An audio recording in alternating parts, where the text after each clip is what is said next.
Hello, everyone. Good afternoon today. It's Tuesday, and we are, as usual, with our live program. And we have a special guest today to talk about neurodiversity and menopause. This is a very tentative matter.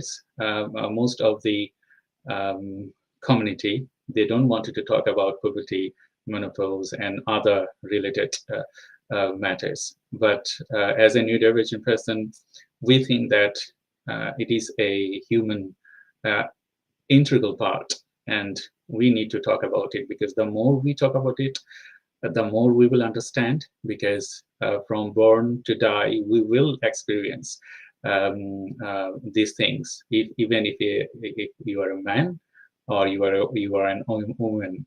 So we have today a special guest. She's working day and night and spending her time to improve the capacity to aware people. And we will talk about it. So if you have any question, please feel free to ask us through the comment box. And we are doing Neurodivergent Business Consortium Live. We talk about neurodiversity, we talk about problems, and we wanted to aware people how we can sustain and how we can develop our personal capacity, as well as business, as well as the community. So I will welcome our guest, Sophie Cartledge.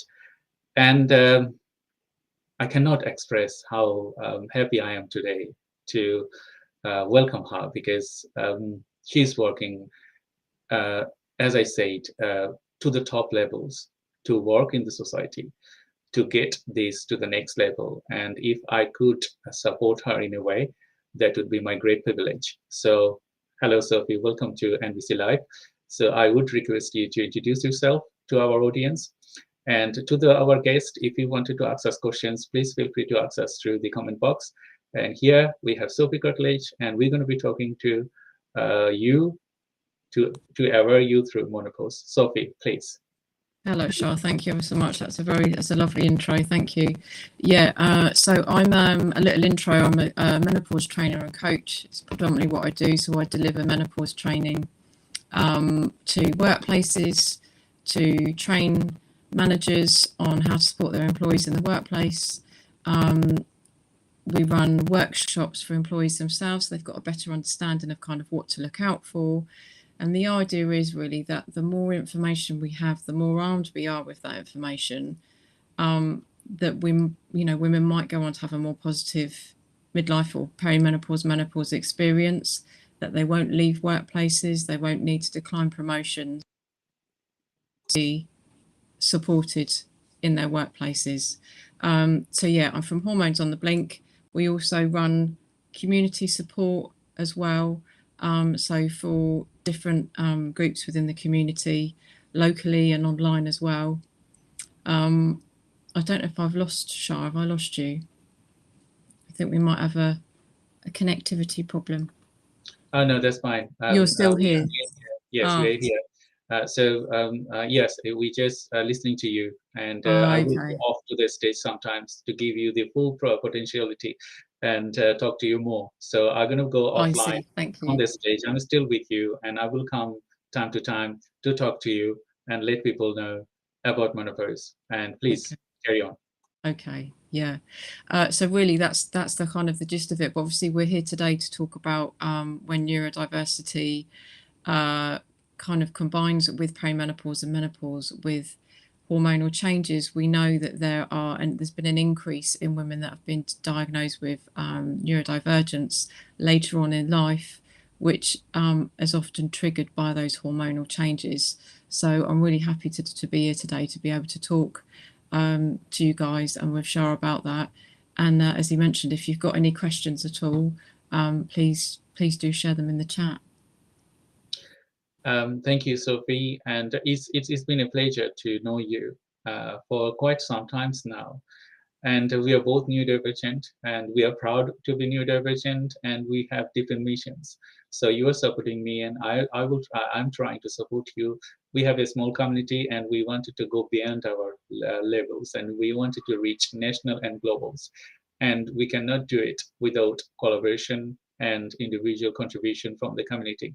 So to our viewers, thank you very much for you to listening and watching our podcast webinar on LinkedIn, and we are broadcasting to YouTube as well as Facebook at the same time. So if you have any question, please feel free ask us through the comment box. And I am from Neurodivergent Business Consortium, and I'm presenting Sophie Cartledge today to discuss about menopause. So my first question, as I ask question to our audience, my first question would be, tell me about your neurodiversity and being a neurodivergent, how you see things. How I see things. Wow, how do I see things? So I think I mean, we're going to come on to that, but I think I always knew that maybe I could see things a little differently. Sometimes maybe, I'm going to say when challenges came along, one of the things I've noticed is there's always been that capacity to, let's say if there's some drama, some catastrophe, to stay really calm in that moment and to perhaps be able to come up with some solutions in an intense kind of high pressure situation and not flap, as it were, and then perhaps find an alternative route out of that problem. So that's one of those things. It's been quite a process finding out about being neurodivergent and the different phases that you go through with it, because initially I think there's a sense of relief because you always knew that something was different but you didn't know what it was. Mm-hmm. And that can lead on, when you don't know, it can affect your self-esteem, it can cause other health issues, because you're kind of constantly pushing through and trying to be like everybody else, but you're not. Mm-hmm. So there's the relief. Then I think there's been kind of, I'm going to say, some sadness in terms of, what if you had known before and perhaps how life might be different. But now I feel like I'm in a place where I can really see that a lot of the things that I value about myself, a lot of the qualities that I have are down to my neurodivergence, my creativity. I've always been described as quirky, in terms of the clothes I wear or how I decorate my house, or, just a bit quirky. Mm-hmm. And now that all makes sense. So how did you discover your neurodiversity? You probably have lots of challenges, and can you tell me a bit? Can you tell our audience a bit more, understanding and discovering your neurodiversity and how critical it was for you to discover? Yeah, sure. So for me, it started, I'm going to say the very first thing was that it's quite ironic. I made a post on Instagram about the benefits of aging. Okay. And the benefits of aging for me so far at that point had been that I felt like I understood myself better. And it was around kind of realizing that I was a bit of an introvert and I really like and need time on my own. And it's quite a detailed post, and a lady underneath it commented and she said, "Oh, this sounds like autism to me." And my initial reaction was like, I don't think so. I think I'm just a bit introverted, Mm-hmm. So there was sort of like different things that happened and came along, and then I was researching why so many women were getting diagnosed with ADHD in perimenopause. From a kind of work perspective, I always like to know the whys behind things. So why is this happening? What's going on for them in a kind of scientific, physical way in their bodies at that time that are making these women realise and seek a diagnosis. And the more I looked into it, the more I was having these moments of, oh my goodness, like I can really relate to this.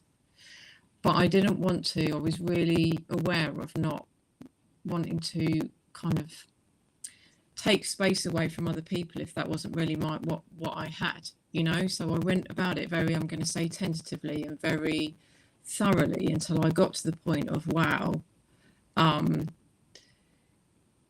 I know this about myself. And I then went on to seek a diagnosis. So yeah, it was when I had the diagnosis that then kind of transpired as well about, also being autistic, which for me has been hugely profound and made sense of so much of my internal experiences and how I experience life. Yes, I didn't know my neurodiversity for a long time. Long time. First, I knew that I was dyslexic Yeah. after my brain tumor operation. I didn't realize that I was dyslexic, and I discovered that. And I realized I was autistic when my son was diagnosed, because something wasn't right with him, and I could see my reflection on him. And I thought that, okay, it's not it's the thing that we should worry about in at the beginning. So it was diagnosed autism, and then I did a test, not professionally diagnosed, but I did a test online and other things, and I found, yes, we got the same thing, Asperger's syndrome. And I thought that discovering my neurodiversity wasn't, it was challenging, but I was happy because I knew that I have some extra talent, and those things that I can do better, some other people they cannot.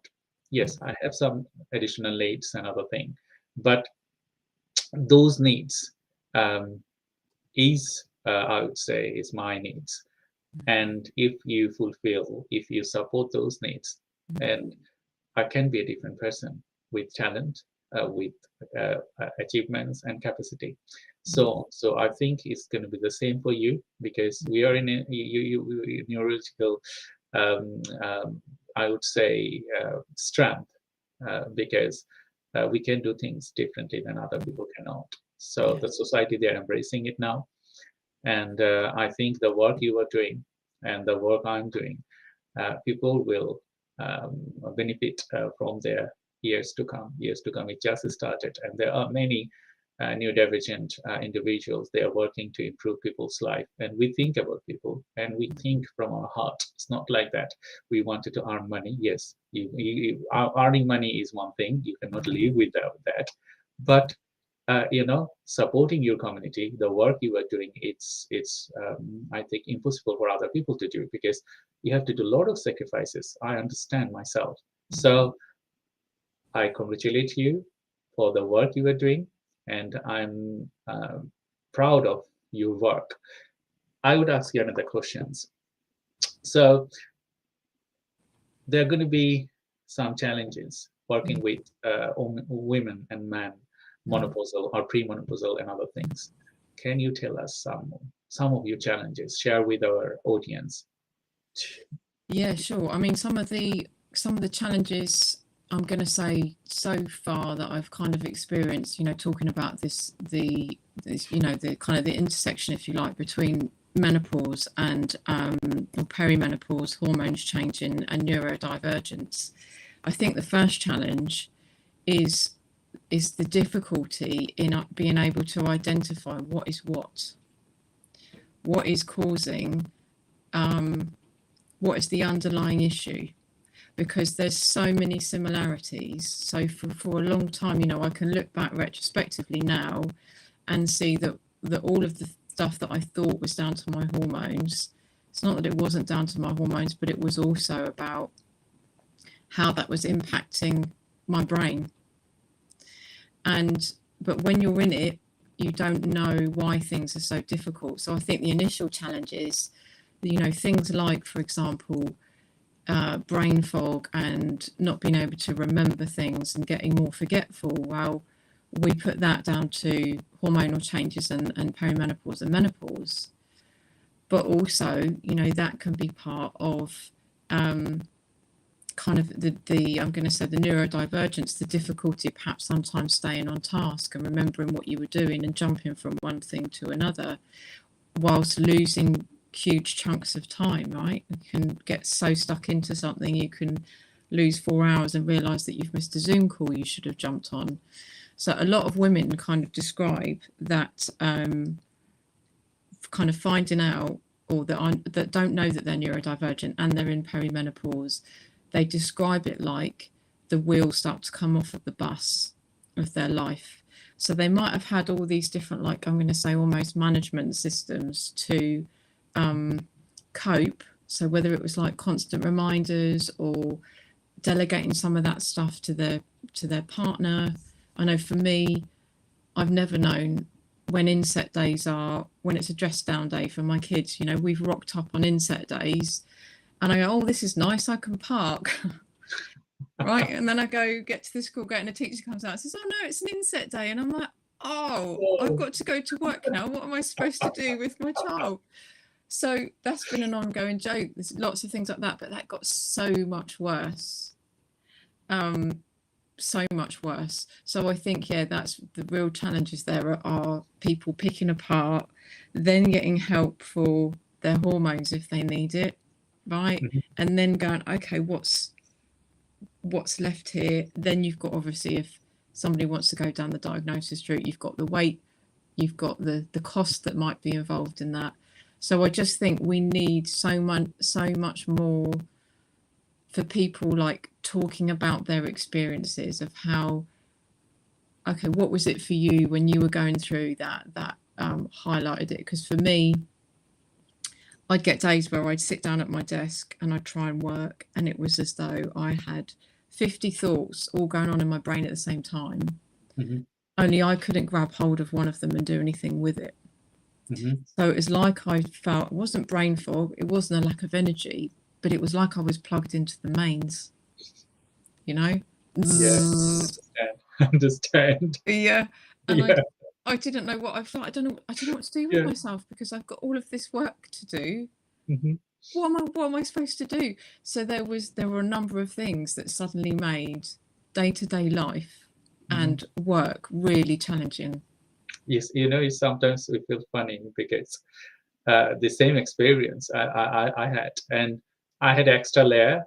I was talking to my mother-in-law day before yesterday because she's visiting. She's 70 plus, and she probably was autistic. I can see her tendencies. Yeah. And I could see it, and I was talking to her that okay, I have different type of things. I am disabled, and people don't know that disabled. If you look at my face, when I say, then you will understand it. Otherwise, no, because I don't tell people that my disability. I don't tell people that about my neurodiversity, and I have tinnitus. Tinnitus, Yes. and it's continuous. I'm just hearing a different sound all the time, but I ignore them because when you have willingness, I always tell people about willingness.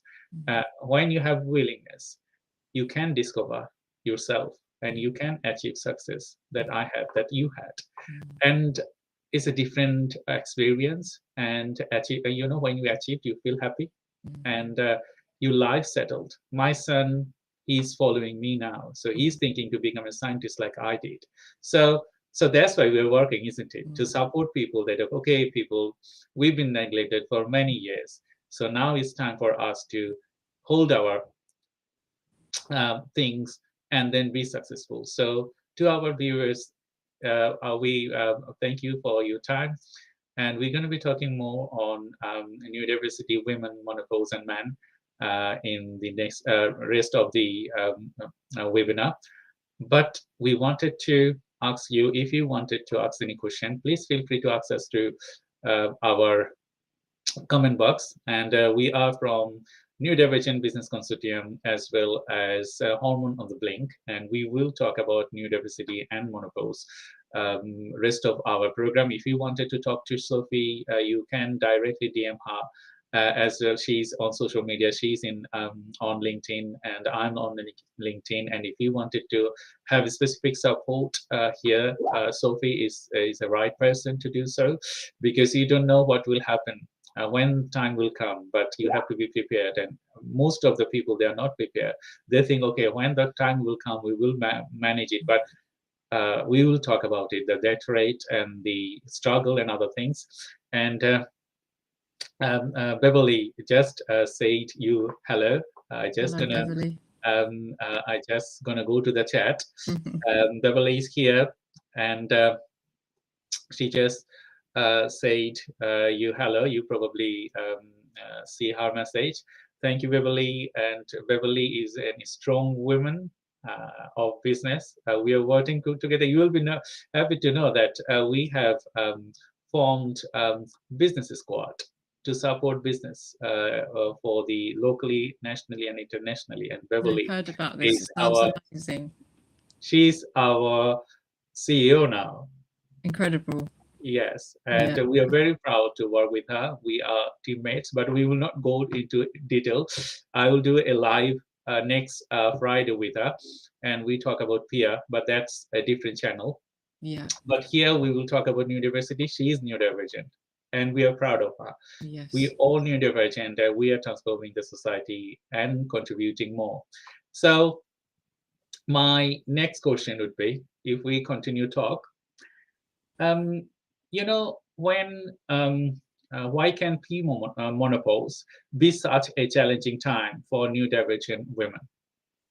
Yeah, so perimenopause can be a really challenging time for neurodivergent women. And there's been different, so we need more research done into it. The Attitudes, ADD Etude website, they have done some, put some surveys out, and a lot of women have said, the majority of them is it's perimenopause when they struggle and when they've actually realised, rather than in men, once they've gone through menopause. So the thing about perimenopause is, menopause is when a woman's had no period for a year and her hormone levels have come right down and they're much lower and they're pretty stable. But perimenopause is the point at which those hormones are starting to fluctuate until they get to that point of low decline. Now, estrogen, progesterone, testosterone, so the three main hormones that we're talking about here, they all kind of link in, if you like, with neurotransmitters in our brains. So serotonin, dopamine, GABA, so things that are really important for kind of our mental well-being. GABA helps with, anxiety, with keeping you calm. Dopamine, we know that that's kind of really key when it comes to especially people that are ADHD. So if you've got these hormones that are all over the show, right? So they're really high one day and they're really low the next. Neurodivergent women will feel that on a much bigger scale. You've also got the fact, so within the brain, we've got hormone receptors. Some of the key areas for neurodivergent women, for example, is the thalamus. So in the thalamus, that's the kind of sensory integration part, of our brain. So you think about people that are autistic that maybe have heightened sensitivities to noise, to fabric, to certain textures, right? So if estrogen levels are really high, it can be that actually that's so heightened for them that they can't bear it. And equally, if it's really low.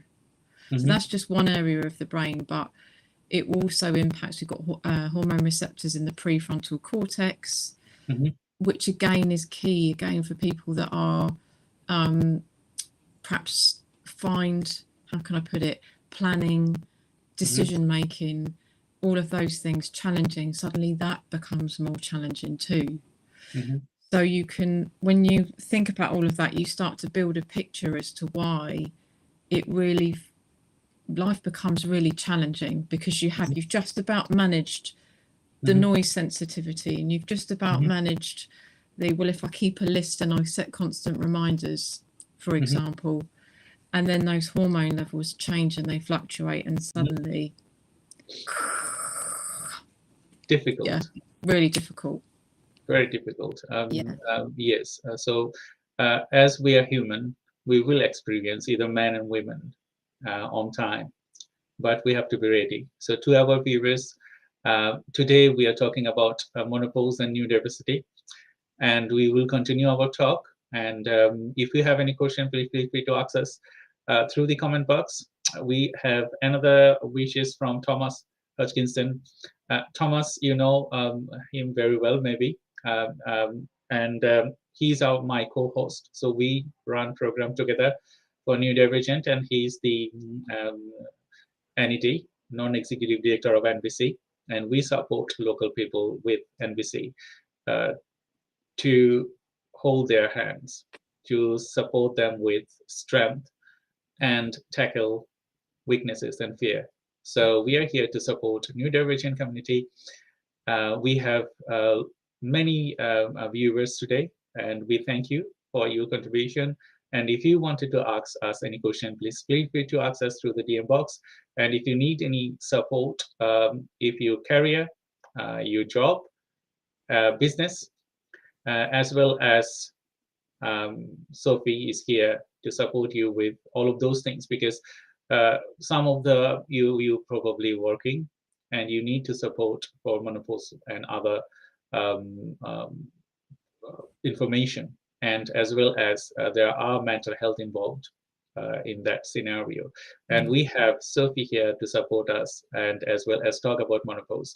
So my next question would be, what are some of the signs to look out for if you are menopausal, and how it different than women and men? Yes. Yeah. So some of the signs. So this is going to, obviously it varies, right? Because this is the thing about neurodivergence and neurodiversity, is that we're all different, aren't we? And it varies for different people. So we've actually got a survey going at the moment, which is about neurodiversity and hormones and the correlation between the two. And we've been asking people, what for them are some of the things that become more noticeably challenging for them, and that may have led to them realizing that they're, neurodivergent. And there's a number of things that come up. So there's things like increased overwhelm. So not just overwhelm as in I've got a lot on my plate, I've got too much to do, I don't know how to manage it, because there is that, but there's also, perhaps sensory overwhelm, finding it being around people, but too much, and that perhaps the difficulty in the planning that comes up, and the kind of the managing day-to-day tasks becomes more challenging. So that's some of the signs to look out for. I think people feeling that they've got a really busy brain that jumps around a lot. When we think about, for example, things like ADHD, we know it's talked about in boys. We've always thought that it's this very visible thing. We can see that someone's tapping and someone's can't sit still, whereas for a lot of women, it's up here that it's really busy, but they just do a really good job of hiding it. Not that boys will mask too. That's not to say that they don't do that either. But so finding that our thoughts become so much more busier and kind of harder to untangle. One of the other things I look back at, and again this has come up in the survey that we've done, is low level burnout. So constant feeling of you're coming down with something, right? You're getting unwell. And people might manage the sort of the 9 to 5 Monday to Friday, and they get to the weekend and suddenly they crash, they've got nothing left. And that's come up, quite often, is that women going through perimenopause, they're getting these constant bouts of tiredness and just putting it down to they're coming down with something. They're not realizing it's kind of neurodivergent burnout, which is quite different to typical burnout, if you like. Understand. We will never ready. We will never ready. And we are very engaged with our work, with our family, and day-to-day activities. And we sometimes forget what we can have, what we can achieve, and how we can be prepared for the future. Pandemic came. I was worried about, I still worry about the future, what will come in future, and we have to be prepared. We weren't ready for the pandemic, and we suffered massively. Something down the line will come. Maybe it's a fight with robots, fight with AI, or something else. But if you are not prepared, then we will see similar like the COVID. And with our health, we have to be prepared, because I suffered massively 10 years from my college levels to university. I did not know that I had a brain tumor. I did not know. My GP did not send me any scan. And they took 4 of my tooth out, and I suffered massively. So we have to be prepared. We have to ask question. I didn't ask question. My brain tumor surgery changed me massively. The present I am is different than the previous I am. So I suffered, and I have now I ask question now. If I have anything, I ask question now, and I sort out things. And I'm very much active to asking if I think something is not right.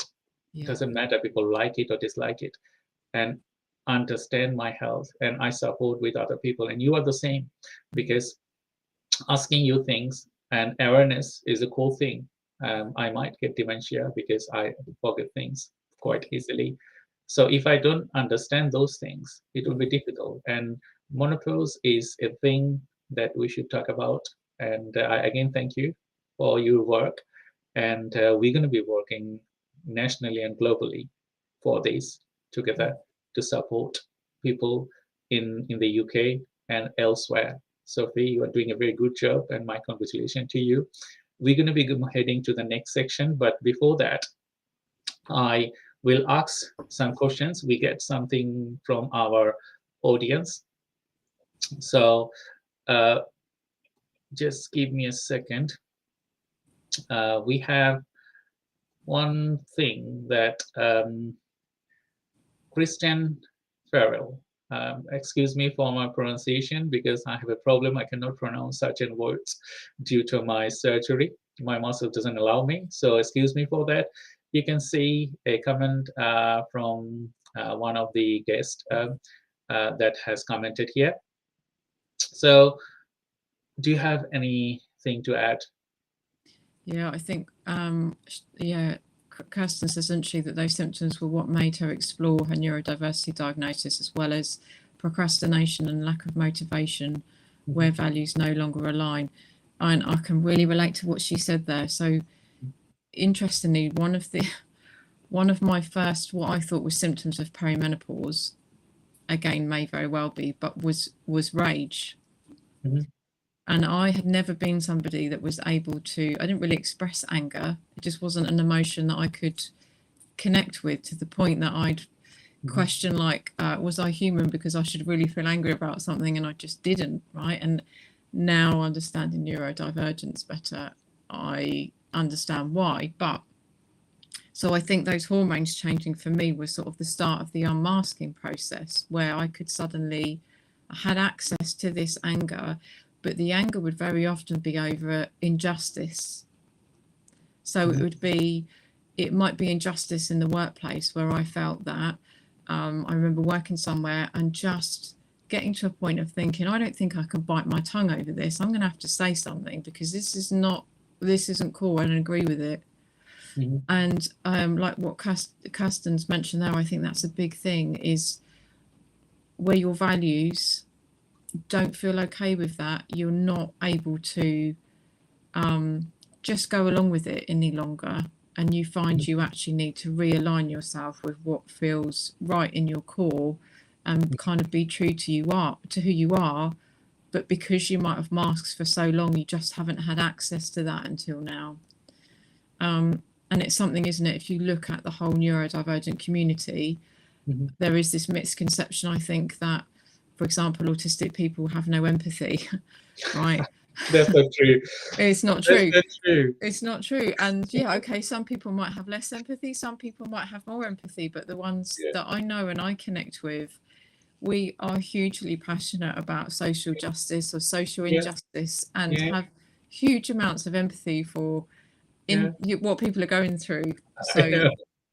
So that's why we are supporting a community, isn't it? Because if you wouldn't have empathy, we wouldn't work regardlessly of our disability, regardlessly of our financial things and other things. Because, when you try to support community, it's not like that you can support them without investing any money. Because what the work you do, that involve money, and we don't think about that. We have our empathy, we have our sympathy, and we have our vision to support people like us that, okay, we're going to be supporting them regardlessly if you're not benefited. And you know that neurodivergent people, we don't worry about return. We don't worry about benefits. We just worry, okay, this is the problem we need to fix. And that is our clicking point. So it so is. And it's that yeah. that then goes on, I think, when you see, you know, how I know when I look back now, I think I've had different jobs, done all kinds of different things, but never really, I'd worked my way up somewhere, like, you know, when I was kind of late teens, early 20s, I worked my way up, and then I'd leave telling myself I was leaving for progression. I was leaving because I was bored, right? So I have all these different jobs, done these different things, and there's been aspects of them that you enjoy. But when you finally find your passion, right, your motivation, the sense, with the bit where your values align to it, suddenly that becomes something that you can actually do with all of your might. There's no getting bored with it, because the feeling behind it is so big that there's no way you can let that go. Yeah, because, you know, when I returned, due to my brain surgery, I had to exit from my education. Most of the people, they don't know it. And I was 35 when I returned to do my graduation. And people used to say, even my family members used to say, okay, you are just making it laugh. And my question was, okay, let's see. If people laugh at me, I don't care. No. Because I know my capacity, and I had my wife to support me with, my mother-in-law and my mother, these three women, to transform my life that I am now. And they said, you have great potentials. Try it. You can manage it. And I did. I love that. I got my PhD, and now I'm supporting people with, if they are not done their education, I tell them, okay, look at me. You don't see my disabilities. You don't see what I'm suffering. But that is not my point. My point is to succeed and then establish my view. And some people, they said, okay, leave it for your son to do it. Don't do it yourself. And I said, okay, what will happen to me if my son is achieving something? That's not my achievement, is it? No, that's not my achievement. So I will achieve it. Doesn't matter if I fail, I will try again. Yes. And that's the way it should be. So absolutely. And also, you can't. I don't think we can share things with our children, right? But knowing how our minds work, there's no way that if somebody said, oh, I've got this, you know, your father or your mother said, I've got this business, and if they're not interested in it, they're not going to do anything with it. They're going to find the things that they're interested in, right? So it's got to be you that is you're the one with the motivation and the driving force behind it, you know? Yeah, that's the thing, because, you know, some people will specifically Indian and Southeast Asia, those parents, they want their children to be like them. Either you become engineer, doctor, and something else.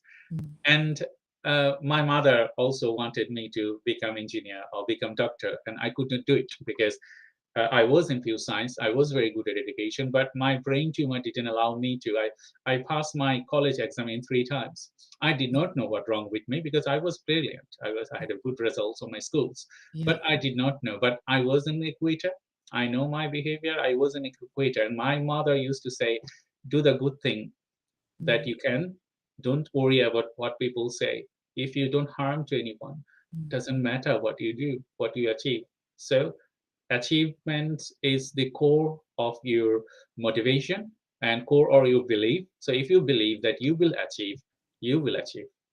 There is no ifs and buts. So to all our viewers, I know many of you are watching our podcast. We have Sophie Cartledge today to talk about menopause, and we will talk more. We are nearly end of this program, and we will talk briefly. If you have any question, please feel free to ask us through the message box, and we will talk to about that, and we will talk more on hormone, as well as Sophie will talk about it. And we have another questions that I wanted to show you is from Azamapurna. And she's asking, do you have any suggestion for women in 35 to 40, and how do we prepare? Yeah, that's a great question. Thank you, Osama. So, yeah, I think the key here is the preparation, but the main part is the knowledge, right? So, understanding, researching what is perimenopause. You know, what am I going to look out for? What do I need to look out for? What are the symptoms? You know, so for a lot of women, because of progesterone typically is the first hormone that starts to decline. We think about it being, thank you, Kirsty. We think about menopause being the main hormone that goes is estrogen, but progesterone helps with things like anxiety. It has mood boosting properties. It acts as a natural sedative, right? So when that starts to decline, what women often experience is anxiety or increased anxiety, difficulty falling asleep. They might start getting panic attacks that they've never had before. They might, you know, feel panicky over driving or worried about giving presentations at work. Now, if somebody in their, you know, right now in their mid to late 30s or early 40s goes to the GP with that, that sounds like it's a mental health issue. It's not a mental health issue. It's the hormones that are changing. So having that on our radar, but really starting to look at what a lot of, you know, women I meet have done is they've been great at prioritizing their family, great mothers, driving their kids left, right, and centre, taking them to the football clubs on the weekend and the after school clubs. Whilst a lot of them are holding down full-time jobs, they're looking after the home. And, you know, sometimes I say to them, when was the last time you asked yourself, what do I need? And so really starting to look at better, I'm not saying self-care as in like run yourself a bubble bath, although you can do if you want to. I mean, real changing how we look at things, because often, you know, women will feel guilty for taking that time out. They think, oh, but all of this other stuff, so much more important. But actually, prioritizing our well-being should be right up there on the top of that list. So the education, understanding what to look out for, and actually starting to find ways that we can take better care of ourselves, perhaps looking at our diet, starting to look at that, starting to look at how much are we moving our bodies. You know, do we have, you know, supportive kind of positive friends around us, spending time with those people, doing things that make us feel good, putting time aside for perhaps hobbies that we used to do that we've not had the time for in goodness knows how long. We're starting to question, what would I like to do? You know, because something I like to think about and I like to talk about with people is we get so busy, don't we, in our day-to-day lives. And then when we find we're in perimenopause and things are a real struggle, what is it? What do we want? What do we want it to look like on the other side? Because there are some incredible women, Beverly being one of those incredible women, but on the other side that are doing those things that they love doing. They might still be working, they might have retired, but what do you want your life to look like in the future? And just to have that up here as a kind of, I'm going to say, a positive dangly carrot, and then navigating how we get to that place. So I guess, yeah, to summarize, it's what do we need? Looking after our bodies and our minds better, doing our research, and really focusing on what do I want out of the future. That's quite nice conversation, Jody, Sophie, and we will talk about more menopause and other things. And we are here, NBC Neurodivergent Business Consortium, and we are presenting today Sophie Cartledge, and we are talking about menopause, and she's from Hormones on the Blink. And this is NBC Neurodivergent Business Consortium. If you have to ask any more questions, please feel free to ask us through the comment box, and we will talk more on menopause. I think we missed one point when we were talking about women and menopause. What is for men? and how much research is happening at the point. For I know that it's been happening for women, but what about men? Do you have anything to add up? In terms of, do you mean like neurodivergence hormones Neurodivergence for men? hormones for men, yes. Yes. So what I've been able to find on it so far is, you know, so 1 in 20% of men, they say, will go through something called andropause, right? So it's this more of an increased decline in testosterone levels. And that can happen kind of 40s, 50s, around that time frame. And it can look like low mood, difficulty sleeping, kind of weight gain, those kind of things. So there's some, I'm going to say there's some similarities in there, right, with the menopause experience. And again, if you think about that from that testosterone neurotransmitters, hormone receptors in our brains, then it would make sense that men that are going through andropause, that they too would be impacted if they're neurodivergent, perhaps in a more intense way than somebody that wasn't. Generally speaking, we see that those hormone levels decline much kind of gentler and slower for men, you know, so they kind of, if you look at it on a graph, it's, you know, this sort of like gentle decline. So from what I've read and from what little research there has been done about it, it can, I've seen some, read some articles on Attitude again, talking about what do you do when you identify neurodivergence, for example, in elderly parents.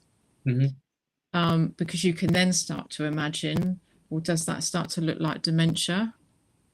Or is this actually just this person's always been this way, but we're just seeing a bit more of an increase in it? And is that down to those hormone levels declining, the impact on the brain? But there's so much more research that needs to be done out there about it.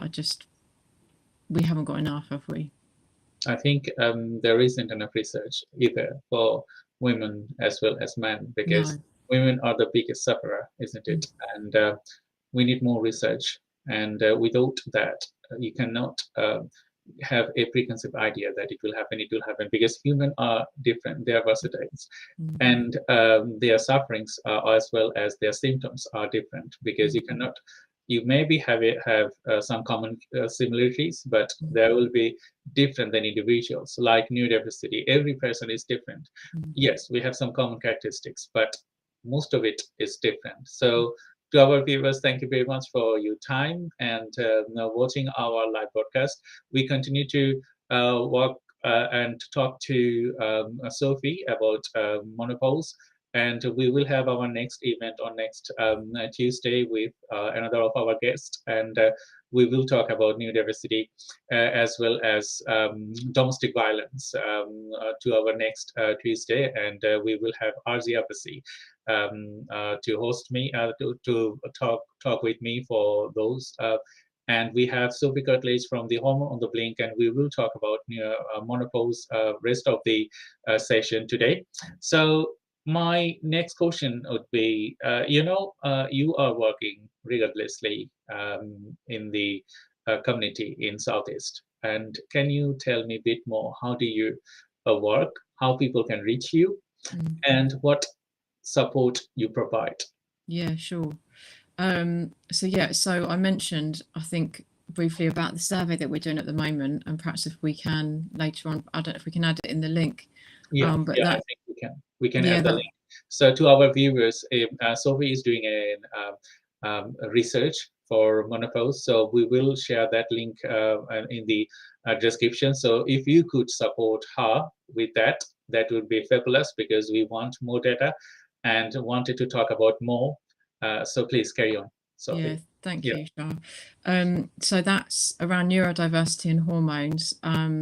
So people that are going through perimenopause, people that have perhaps just noticed, we're asking women, do they notice a change throughout their monthly cycle in terms of the traits that might become more apparent? So, and people with, PMDD, so premenstrual dysphoric disorder, there's a real kind of correlation there between that condition and ADHD and autism as well. So yeah, we're trying to get as much understanding. We're also asking people what support they would like, what's missing for them. And we're working on like a free downloadable guide, incorporating that information to say, look, you know, this is what might be going on for you. These are the places that you can get further support. And trying to kind of, put that in one place, because there's just that real gap out there. We've also got an event coming up at Spark Community Space in April, which I'm running, which is around ADHD, autism and menopause for anybody that's local. And also, so yesterday we delivered our first neurodiversity and hormones workshop, which went down really well in the workplace. So it's really useful, for individuals that are going through it, understanding, okay, wherever I am within my kind of hormonal cycle or my cycle of life, as it were, there'll be something they can learn from that.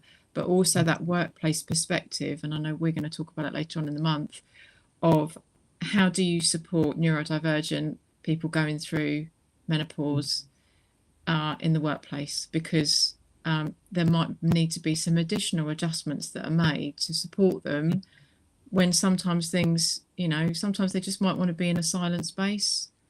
Other times they might be more comfortable in the open plan office. But how about we give that choice and freedom to our employees if we can do it, for example. So yeah, that's some of the main points. I'm also talking at Neurodiversity Celebration Week. I'm on a panel there. We're talking about late discovered autism in menopause, so that would be really interesting as well. So yeah, we're kind of, obviously the crux of what we do is menopause training. We also talk about hormone health at work, but also that intersection of neurodivergence and menopause. And something I wanted to touch on, because it's come up a few times, is I think a lot of people think that neurodivergence is just about ADHD and just about autism. No. And it's not, is it? No. So like you've mentioned, in terms of, you know, perhaps brain injury or brain trauma, or you know, that can happen at any time in life. So they can be acquired conditions. But they can also, so for example, women can get later life psychosis, later life schizophrenia. So they might have never had it, you know, for the first part of their life. And then it can come up when they're going through menopause. Women that are bipolar, again, when they go through menopause, they report that that's a really challenging time for them. 20% increase in depression. OCD, that can get more challenging. So yeah, I just wanted to put that out there, of we aren't just talking about ADHD, we're not just talking about autism, we're talking about acquired trauma related PTSD, CPTSD, all of these things that can be impacted actually by hormones as well later on. I think that's true fact, Sophie, because when we talk, we stereotype, and that's the common thing.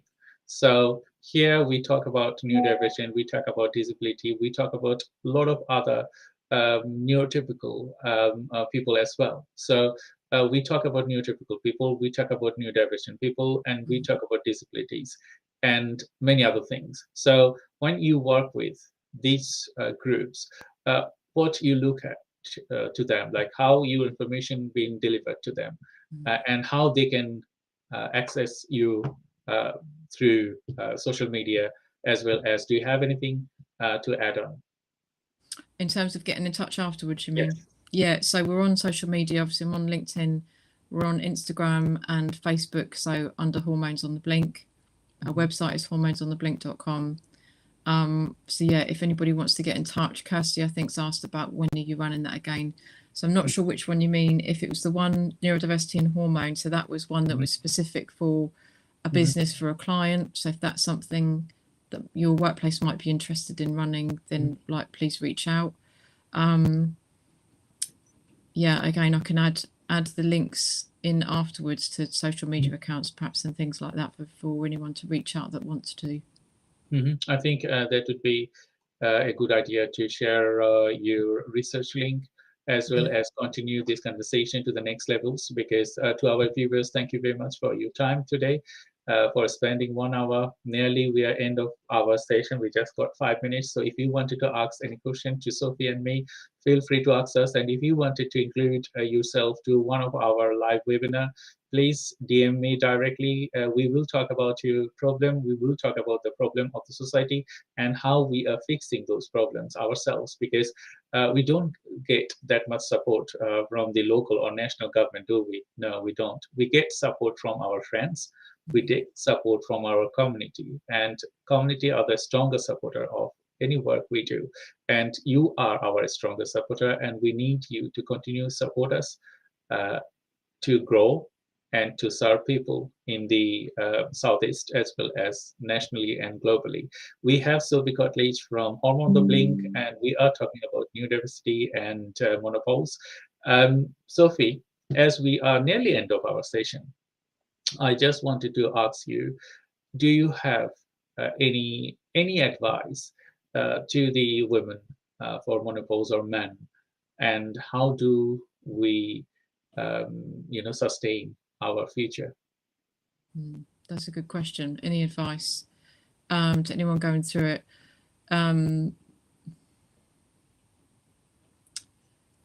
I think it's about, I think for me, is to try and tune into what your body's trying to tell you.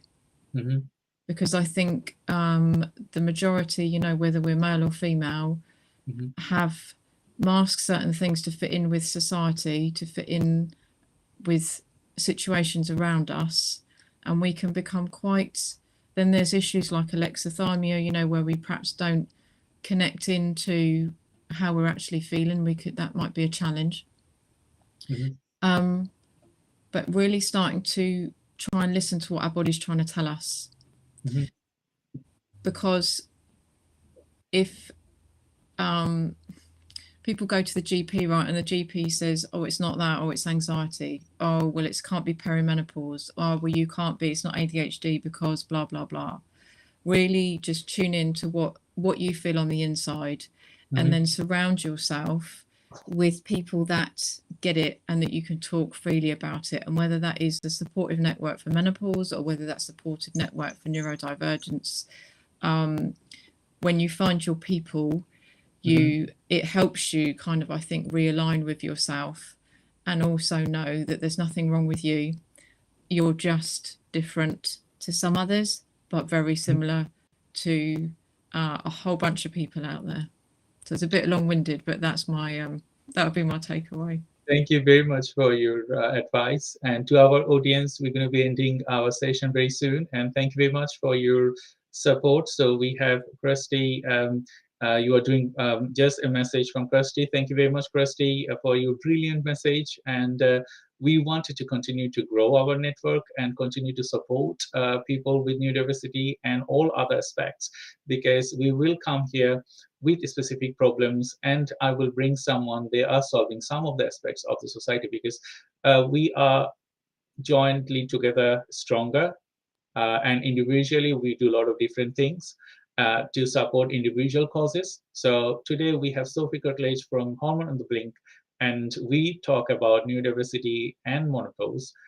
Sophie will come on the 26th, Tuesday, and we will talk about menopause and workplace, because I think we need to talk about it. And I will also add how husband or partners of individual women should know and react when they know about their wife's menopause and others. And we will talk about it to our next program on the 26th with Sophie. And I will thank you again for today. We are MBC Neurodivergent Business Consortium, and we work with neurodivergent people and a lot of other problems in the society. And I'm very thankful for Sophie for today, spending your time and adding value to our network. And thank you all the guests, and I will welcome you next Tuesday. And our time going to be a little bit, I would say, changed on the next Wednesday, because it's availability of the individual person, the speakers, they're coming to talk. So it will be a little bit change, but I think it's from 3 or 4 or 3:30, but we will let you know online. And please stay tuned, and as well as support us through social media. Sophie, thank you very much for your support throughout. And thank you for our guest. And we will end our program now. And I will welcome you soon next week. And until then, I will say you bye-bye and see you next Tuesday with our another guest and talk about neurodiversity and the community. Thank you very much and bye-bye.